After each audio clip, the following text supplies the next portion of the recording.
The main structure of the Western Grandstand is complete, and with the roofing now being installed, work has started on fitting out the media and coaches boxes.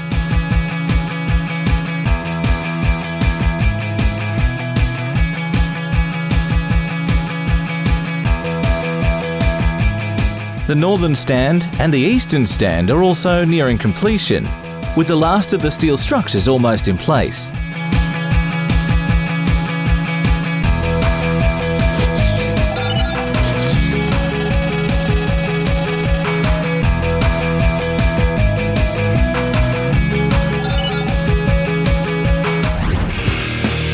Eureka Stadium, Ballarat features large amounts of detailed steelwork. Just how much work goes into making it?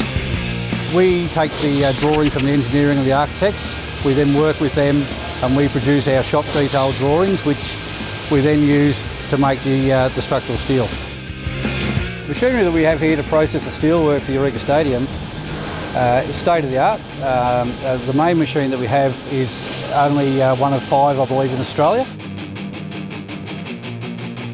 We have twin robots which cut and process our steel, cuts it to absolute precision, takes away a lot of the hard drilling and grinding. From there we have our other flatbed cutters that produce the componentry, the plates, the connections, which then go to the assembly area where we use our computer cut steel, put it all together into individual members, which we then send off to be galvanised and then installed on site.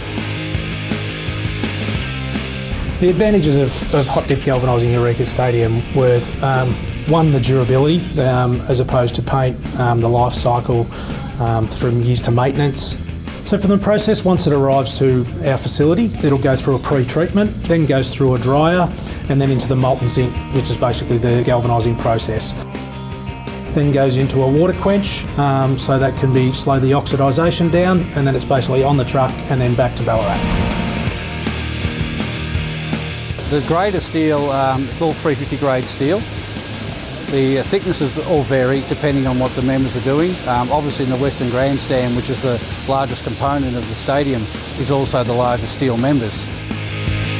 But the engineers have been clever with a good use of steel, and they've used the truss design instead of just large, heavy steel beams. So it adds an architectural feature to the stand as well as produces a stronger, lighter structure.